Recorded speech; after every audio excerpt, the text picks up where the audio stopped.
దగ్గర పెట్టాలి. సామెతలు 16:3 కదా, అదే మాట అంటాడు సొలొమోను. కమిట్ యువర్ ప్లాన్స్, నీ పనుల భారము యెహోవా మీద ఉంచుము అని అక్కడ. కమిట్ యువర్ ప్లాన్స్, ఏదైతే నువ్వు అనుకుంటున్నావో, ఏదైతే చేయాలని అనుకుంటున్నావో ఆ భారం అంతా తీసుకెళ్లి దేవుని దగ్గర పెట్టు. అప్పుడు నీ నువ్వు అనుకుంటున్నంతా సాధ్యమవుతుంది, చేయగలుగుతావు. దేవుని దగ్గర పెట్టాలి. పర్వాలేదులే, నేను చాలా తెలివైన ఉన్నాను మనం అనుకోకూడదు. దేవుడు దేవా ఇలా చేయాలనుకుంటున్నాను అని మనం దేవుడి దగ్గర పెడితే అప్పుడు దాని వలన మనకి లాభం, పిల్లలు కూడా ప్రోత్సహించబడతారు. అందుకని ఈ 5 విషయాలు దయచేసి జ్ఞాపకం చేసుకోండి. అదే నేను మీకు చెప్పేది. ప్రతి సంవత్సరం చేస్తున్నారేమో, ఇంకొంచెం ఎక్కువ చేద్దాం ఈ సంవత్సరం. బాగా ప్రార్థన చేయండి. ఈనాటి నుంచి మరుసటి సంవత్సరం లేకపోతే నెక్స్ట్ టైం వీకేస్ జరిగేంత వరకు కూడా ఈ పిల్లల గురించి మీరు ప్రార్థిస్తూ ఉండాలి. ఆ భారాన్ని మీ మీద మీరు పెట్టుకోండి. మొట్టమొదటి బాగా శ్రద్ధగా ధ్యానించండి, చదవండి, మీ వాక్య భాగాన్ని చదవండి, టీచర్స్కి ఇచ్చిన చిట్కాలు చదవండి, పుస్తకాల్లో వాళ్ళు ఎలా చేయమన్నారు జాగ్రత్తగా చూడండి. రెండోది. మూడోది, మిగతా మీ టీచర్స్ బృందం ఉంది కదా, బిగినర్స్ అయితే బిగినర్స్ టీచర్స్, ప్రైమరీ అయితే ప్రైమరీ టీచర్స్, మీలో మీరు కలవండి. లేకపోతే వేరే టీచర్స్తో మాట్లాడాలంటే మాట్లాడచ్చు, మాట్లాడకూడదని కాదు, కలవండి, మాట్లాడండి. మూడోది. నాలుగవది, బాగా ఆలోచించండి, ప్లాన్స్ వేయండి. ఇలా చేద్దాం. ఆ రోజు ఏదైతే జరుగుతుందిలే అది గురించి చేసుకోకుండా చక్కటి ప్లాన్స్ వేసుకోండి. ఐదవది, అప్పుడు అవన్నీ ఆ ప్రయాసంతో కూడా మరలా దేవుని పాదాల దగ్గర పెడదాం ప్రార్థనలో. ఓకే, దేవుని పాదాల దగ్గర పెడదాం ప్రార్థనలో. సో అది నేను మీకు ఇచ్చేటువంటి ప్రోత్సాహం ఈరోజు. కాబట్టి ఆ రకంగా మనం ఈ పరిచయం ముందుకి కొనసాగించడానికి ప్రయత్నం చేద్దాం. ఓకే, ఇప్పుడు జనరల్ ఇన్స్ట్రక్షన్స్ కోసం వస్తే మీకు అందరికీ తెలిసినట్లే నాలుగు సెక్షన్స్ ఉన్నాయి. బిగినర్స్, ప్రారంభ దశలో ఉన్నటువంటి పిల్లలు, అంటే 3 సంవత్సరాల వయసు నుంచి, అంటే మా వాడి వయసు దగ్గర నుంచి 6 సంవత్సరాల వయసు వరకు, ప్రీకేజీ, ఎల్కేజీ, యూకేజీ, ఈ 3 సంవత్సరాల పిల్లలు కూడా బిగినర్స్లో వస్తారు. తర్వాత ప్రైమరీ అంటే మొదటి తరగతి దగ్గర నుంచి 5వ తరగతి వరకు ఉన్నటువంటి విద్యార్థులందరూ కూడా ప్రైమరీలోకి వస్తారు.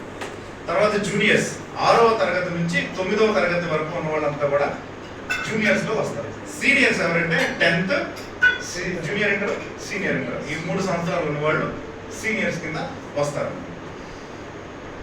ఇప్పుడు బిగినర్స్కి టీచర్స్ ఎవరు అనుకుంటున్నామంటే రామచంద్రపురం ప్రేమవతక్క, అలాగే వేటలపాలెం భవానీ ఇద్దరు అనుకుంటున్నాం. మీకు సహాయం చేయడానికి అక్కడికి ఎవరైనా వస్తారు.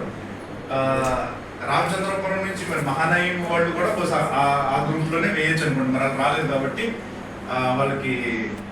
వాళ్ళని అందులో వేయచ్చు. వీళ్ళిద్దరూ కూడా బిగినర్స్కి వస్తారు.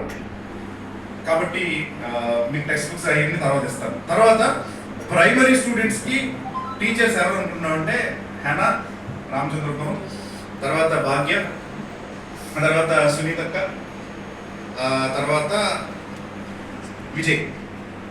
ఓకే, ప్రైమరీకి అంటే 1st నుంచి 5th దాకా. ఓకే, విజయ్. సో మీరంతా కూడా ప్రైమరీ.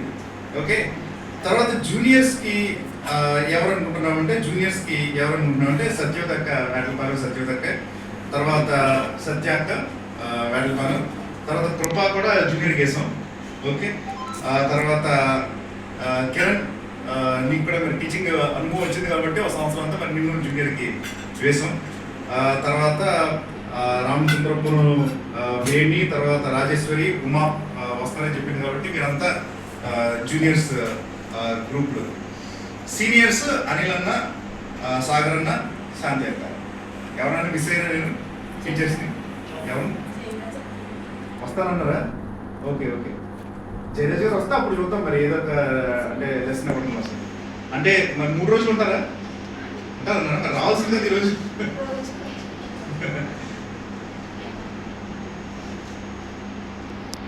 అయితే ఆలోచిస్తాం జయరాజ్ గారిని ఎక్కడ పెట్టాలి, అయిపోయే లోపల ఆలోచిస్తాం. ఓకే, సో అది ప్రస్తుతం. ఇంకేమైనా మిస్ అయినా జయరాజ్ గారు కాకుండా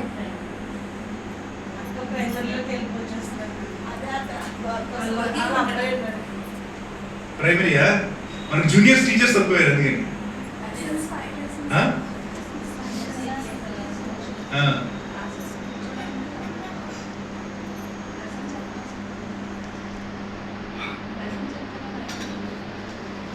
లెసన్ చెప్పేవాళ్ళు 5 ఐదుగురు